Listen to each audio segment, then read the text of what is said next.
Okay, in this lesson I'm going to talk about control of osmoregulation. So we're still referring to the kidneys, okay, and the nephrons that are inside of those filtration units, but we're talking now on a bigger level that's going to involve the entire body. And two of the hormones that are involved in this are aldosterone and ADH.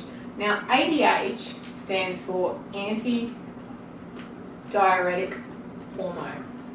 An antidiuretic hormone, if we break down that word, if we think about it, anti means it's working against, and something that's a diuretic produces urine. Okay, so if we think about that, if it's producing urine, then there's actually decreased water reabsorption, right? If the body's not absorbing as much water, then it's going to need to produce it as urine and therefore release it as waste. So something that is an ADH or anti-diuretic is working directly against producing urine, okay? So let's have a look at some scenarios. Let's go. If, number one, if there is low blood volume, right? Low blood volume and low fluid intake in the body, and we often say, oh, we're a bit dehydrated. What that's going to lead to is an increase in ADH, okay? And if we have an increase of ADH, what that's actually saying is an increase in against producing urine, right? So the increase in water reabsorption,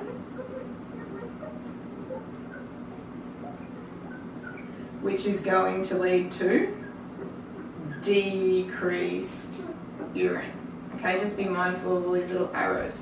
Okay, so if we have low blood volume and low fluid intake, we haven't had much water or whatever coming in, so our ADH starts to react. It says, okay, it's time to increase our water reabsorption. We're taking it out. Stuff that we would usually get rid of as waste, we are going to keep it, and therefore we have decreased in urine.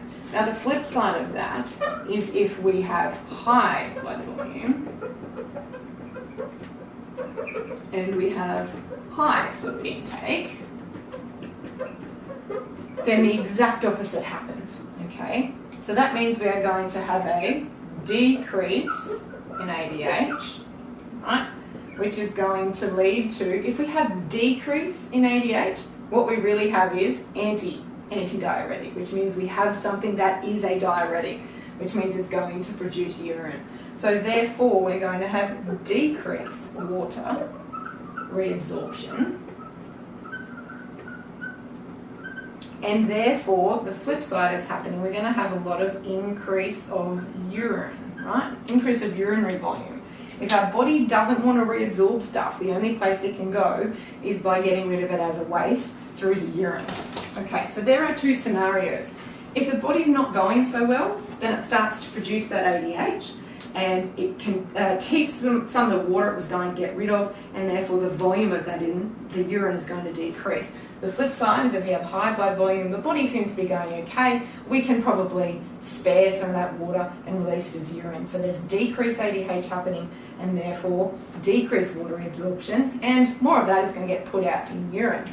Now, aldosterone, instead of worrying specifically about water, what it's doing is, if this is the case here, if we have low blood volume and low fluid intake, the body's not doing so well, the aldosterone kicks in as well. And aldosterone is in charge of sodium reabsorption. Right, so we're adding quite a bit to this.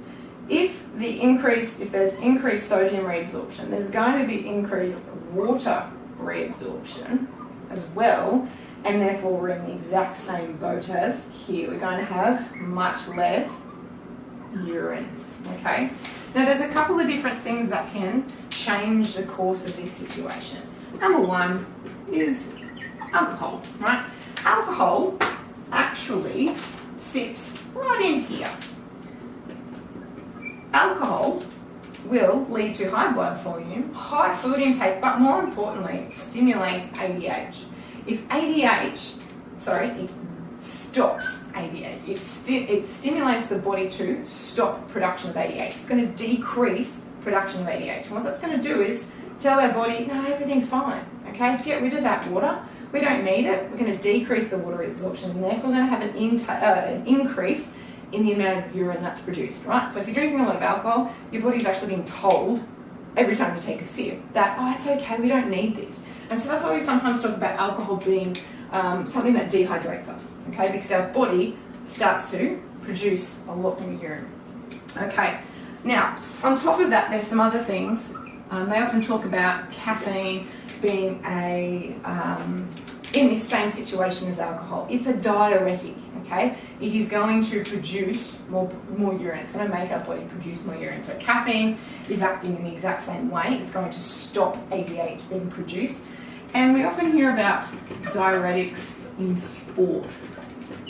And what that does is, again, directly work into here. It stops the ADH production happening and therefore decreases our water absorption, increases our urine, and that means people who are using them in sport are often using them because they're trying to get rid of some kind of banned substance. Okay, Shane Warne got in trouble once upon a time for using a diuretic, and that's because that is the most efficient way of hiding some of the drugs that people are banned from taking.